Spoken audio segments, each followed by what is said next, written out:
तीसरा सवाल, ऐसी दो संख्याएं ज्ञात कीजिए जिनका योग 27 हो और गुणनफल 182 हो। तो इसमें हम जब लगाएंगे, माना एक संख्या a है तब दूसरी संख्या 27 माइनस a, क्योंकि दोनों का टोटल हमारा 27 है तो 27 में a घटाओगे तो 27 माइनस a दूसरी संख्या हो जाएगी। अब कहता है दोनों का गुणनफल 182 है, तो हम इसको और इसको गुणा करेंगे तो 182 लिखेंगे जो कि प्रश्नानुसार। तो यहाँ पर 27 माइनस a और इंटू ए बराबर 182। तो ये हमारा इक्वेशन बन गया। अब हम जो है इसका इससे मल्टीप्लाई करेंगे तो हो जाएगा 27a और ये हो जाएगा minus A square equal to 182। अब इसके बाद 27a माइनस ए स्क्वायर, इसको इधर लाएंगे तो माइनस 182 बराबर 0। फिर इसके बाद इसको इधर लाएंगे, minus A square plus 27a minus 182 बराबर 0।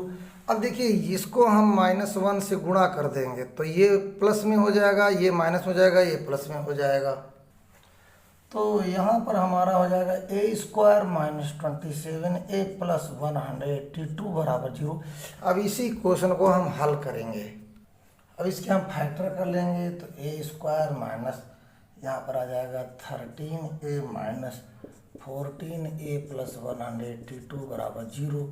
यहाँ पर हम a कॉमन ले लेंगे तो आ जाएगा a माइनस 13, फिर इसके बाद माइनस 14 कॉमन लेंगे, a माइनस 13 बराबर 0। तो यहाँ पर हो जाएगा a माइनस 13 एक ब्रैकेट में, a माइनस 14 एक ब्रैकेट में बराबर 0। फिर इसके बाद इसकी वैल्यू निकालेंगे, a माइनस 13 बराबर 0, a माइनस 14 बराबर 0। तो a बराबर 13, इधर a बराबर 14 हो जाएगा। अब इसका एक मान 13 भी आया, एक मान 14 आया है, दोनों में देखो कौन रखते हैं। तो यहाँ पर एक संख्या हमारी 13 आई, एक हमारी 14 आई।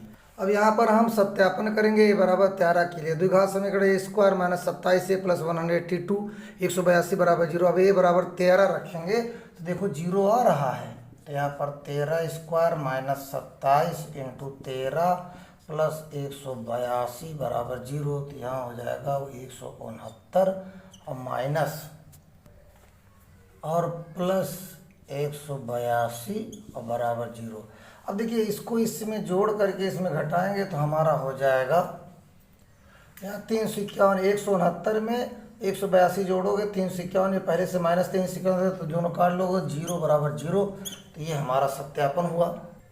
अब a बराबर 14 के लिए अब 14 मान यहाँ रखेंगे हम एक ही जगह, तो 14 स्क्वायर माइनस 27 इंटू 14 और प्लस 182 बराबर 0। तो यहाँ पर हो जाएगा 196। तो यहाँ पर मल्टीप्लाई करेंगे 378 आएगा, 196 प्लस में, ये भी प्लस में है तो यहाँ हो जाएगा 378 प्लस का और ये माइनस 378 और ये बराबर 0। तो ये दोनों घट जाएंगे, 0 बराबर 0, ये भी सत्यापन हो गया। चौथा सवाल है, दो क्रमागत धनात्मक पूर्णांक ज्ञात कीजिए जिनके वर्गों का योग 365 हो। तो हमने लिखा, माना दो क्रमागत धनात्मक पूर्णांक, एक a है और दूसरा a प्लस 1 है, तब उनके वर्गों का योग, तो इसके वर्गों का योग होगा ये a स्क्वायर होगा प्लस a प्लस 1 का स्क्वायर, और दिया क्या है 365, तो हम यहाँ पर 365 लिख देंगे। इक्वेशन बन गई हमारी। तो a स्क्वायर यहाँ a प्लस b का होल स्क्वायर 2 लगेगा, a स्क्वायर प्लस 1 और प्लस 2a इक्वल टू 365। फिर यहाँ पर हम इन दोनों को जोड़ेंगे तो 2a स्क्वायर, इसको इधर ले आइए 2a और ये प्लस 1 इसको इधर लाइए माइनस 365 बराबर 0। तो यहाँ पर आपका हो जाएगा 2a square plus 2a minus 364 बराबर 0। अगर यहाँ 2 से भाग दीजिए तो आपका क्या हो जाएगा, a स्क्वायर प्लस a और माइनस 2 कम 2 तो 16 2 दूना 4 बराबर 0। अब फैक्टर कर लेंगे, इसके हम फैक्टर करेंगे तो आएगा a square plus 14a minus 13a minus 182 बराबर 0। फिर यहाँ पर हम जो है a कॉमन ले लेंगे, a प्लस 14 और माइनस 13a प्लस 14 बराबर 0। एक ब्रैकेट में आएगा a प्लस 14 और दूसरे में आएगा a माइनस 13 बराबर 0। आगे हल कर लेंगे, तो इसको हम हल कर लेंगे तो a प्लस 14 और बराबर 0, तो a बराबर माइनस 14, यहाँ पर माइनस हो जाएगा। a माइनस 13 बराबर 0, तो a बराबर 13। अब इसको हम जो है सेटिस्फाइड करेंगे। अब देखिए a बराबर माइनस 14 आया, माइनस में है और a हमारा धन पूर्णांक है, तो ये मान नहीं है, तो यहाँ पर लिखेंगे। फिर इसके बाद अतः a बराबर माइनस 14 मान नहीं। अब देखिए a बराबर 13 ये पहली संख्या हो गई, दूसरी हमने माना था a प्लस 1, तो 13 प्लस 1 बराबर 14, ये दूसरी संख्या हो गई, ये 14 है। तो एक 13 हुआ, एक 14 संख्या हुई। और यहाँ पर हम सत्यापन कर लेंगे। a बराबर 13 के लिए समीकरण लिखेंगे, द्विघात समीकरण a square plus a minus 182, तो यहाँ पर a बराबर 13 रखेंगे, 13 स्क्वायर प्लस 13 माइनस 182 बराबर 0, तो यहाँ पर आ जाएगा 169 प्लस 13 माइनस 182 बराबर 0, तो यहाँ पर हो जाएगा प्लस 182 माइनस 182 बराबर 0, तो 0 बराबर 0। स्टेटमेंट जरूर लिखना चाहिए। अतः a बराबर 13 द्विघात समीकरण a square plus a minus 182 बराबर 0 का एक मूल है। पांचवा सवाल है, एक समकोण त्रिभुज की ऊंचाई इसके आधार से 7 सेंटीमीटर कम है, यदि कर्ण 13 सेंटीमीटर का हो तो अन्य भुजाएं ज्ञात करो। देखिए बच्चों, ये एक समकोण त्रिभुज है, ऐसे और कहता है त्रिभुज की ऊंचाई इसके आधार से 7 सेंटीमीटर कम है, तो आधार पहले लिखिए, आधार a हो जाएगा और इसकी ऊंचाई 7 सेंटीमीटर कम है, ऊंचाई इसके आधार से 7 कम है, तो यहाँ पर a माइनस 7 हो जाएगा और 13 हमारा ये कर्ण है। तो यहाँ पर स्टेटमेंट लिखेंगे, माना समकोण त्रिभुज का आधार a, तब समकोण त्रिभुज की ऊंचाई a माइनस 7, क्योंकि आधार से ऊंचाई 7 सेंटीमीटर कम, तो a माइनस 7 हम घटा देंगे और कर्ण 13 है तो हम पाइथागोरस का प्रमेय लगाएंगे। तो पाइथागोरस प्रमेय होता है आधार स्क्वायर प्लस लंब स्क्वायर बराबर कर्ण स्क्वायर। अब आधार भैया a है, तो हम यहाँ पर लिखेंगे a स्क्वायर प्लस और लंब है a माइनस 7 का स्क्वायर, कर्ण है आपका 13 स्क्वायर। अब इसको हम हल करेंगे, तो आइए इसको हल करते हैं। तो यहाँ आ जाएगा a स्क्वायर, यहाँ a माइनस बी को होल स्क्वायर का है ना, तो a square plus 7 square minus 2 into a into 7 बराबर 169। फिर इसके बाद ये दोनों जुड़ जाएंगे, तो 2a स्क्वायर प्लस 49 और माइनस 14a और बराबर 169। फिर इसके बाद 2a स्क्वायर, इसको इधर लाया, माइनस 14a और प्लस 49 माइनस 169 बराबर 0। फिर यहाँ पर 2a स्क्वायर है ना, और यहाँ पर माइनस 14a। अब यहाँ पर हम इसको घटाएंगे, 9 में 9 का 0 और 6 में 4 ये 2 और 1 आ जाएगा बराबर 0। फिर यहाँ 2 से भाग कर दीजिए, तो आपका हो जाएगा a square minus 7a minus 60 बराबर 0। अब इसके फैक्टर कर लेंगे, तो यहाँ पर जब फैक्टर करेंगे a square minus 12a plus 5a minus 60 बराबर 0। यहाँ पर a कॉमन ले लो, a माइनस 12 आया और प्लस 5 कॉमन ले लो, तो a माइनस 12 आया बराबर 0। एक ब्रैकेट में a माइनस 12 और a प्लस 5 बराबर 0। यहाँ पर हम जो है दोनों को हल कर लेंगे, a माइनस 12 बराबर 0 और a बराबर 12, इधर a प्लस 5 बराबर 0, तो a बराबर माइनस 5। अब देखिए, मान लिया किसी त्रिभुज की जो है आधार की लंबाई माइनस में होगी नहीं, तो इसको हम रिजेक्ट कर देंगे और a बराबर 12 हम स्वीकार करेंगे, इसको हम लेंगे।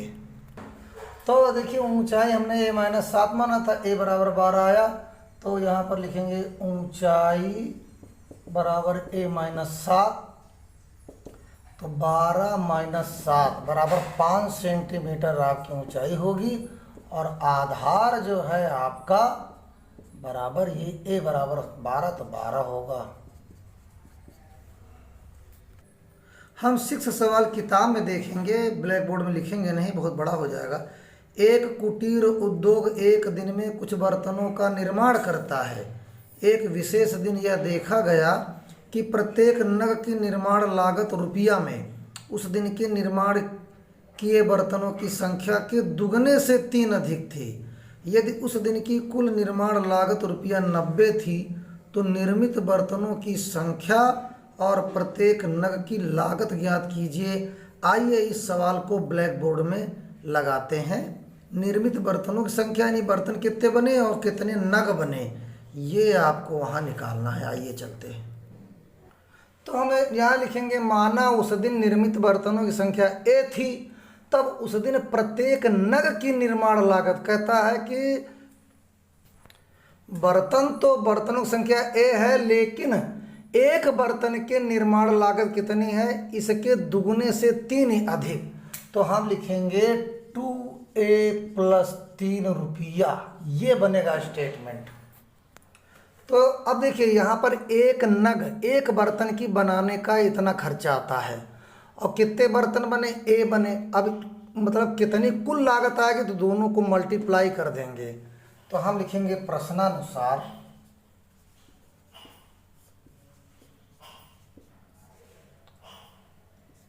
टू ए + 3 और ए, लेकिन हमारे सवाल में दिया है रुपया 90। अब हम यहाँ पर इसका इससे मल्टीप्लाई, हमारा इक्वेशन बन गया, मल्टीप्लाई कर देंगे। 2² + 3a = 90। फिर यहाँ पर हो जाएगा 2a² + 3a - 90 = 0। फिर इसके बाद 2a² + 15a - 12a - 90 = 0। फिर इसके बाद यहाँ पर ए कामन ले लो तो हो जाएगा 2a + 15 - 6 कामन ले लो, -6 तो आ जाएगा 2a + 15 = 0। फिर यहाँ आ जाएगा 2a + 15 ए ब्रैकेट में a - 6 और यहाँ पर ये आ गया आपका। अब यहाँ पर आ जाएगा आपका 2a + 15 = 0, 2a = -15 तो a = -15/2। यहाँ पर a - 6 = 0 तो a = 6 आएगा। अब देखिए ए निर्मित बर्तनों की संख्या है जो ऋणात्मक नहीं हो सकती, इसलिए a = -15/2 अमान्य है, इसको रिजेक्ट कर देगा और a = 6 हम मानेंगे। देखिए तो हम लिखे a = 6 हमारा आया, तो उस दिन निर्मित बर्तनों की संख्या 6 थी तथा प्रत्येक नग की लागत हमने जो माना था यहाँ पर 2a + 3, ये रुपया में आएगा। तो यहाँ पर आ जाएगा 2 × 6 + 3, तो 6 दूनी 12, 3 15 रुपया, ये आएगा। अब हम इसका सत्यापन भी कर लेंगे a = 6 के लिए। तो यहाँ पर जहाँ जहाँ a है वहाँ पर हम 6 रखेंगे, है ना, +3 × a। देखिए सत्यापन जरूर करना चाहिए। 6 × 6 दूना यहाँ पर 72 72 हो जाएगा और प्लस यहाँ पर 3 × 6 - 90 = 0। तो यहाँ पर हो जाएगा 72 + 18 और -90 = 0। तो यहाँ पर हो जाएगा आपका 90 - 90 = 0। तो यहाँ पर 0 = 0। तो हम लिखेंगे अतः समीकरण संतुष्ट होती है। अतः a = 6 द्विघात समीकरण 2² + 3a - 90 = 0 का एक मूल है। अब आगे नोटिफिकेशन पाने के लिए वीडियो को लाइक, सब्सक्राइब, कमेंट करो और बेल आइकन घंटी बजा दीजिए। धन्यवाद।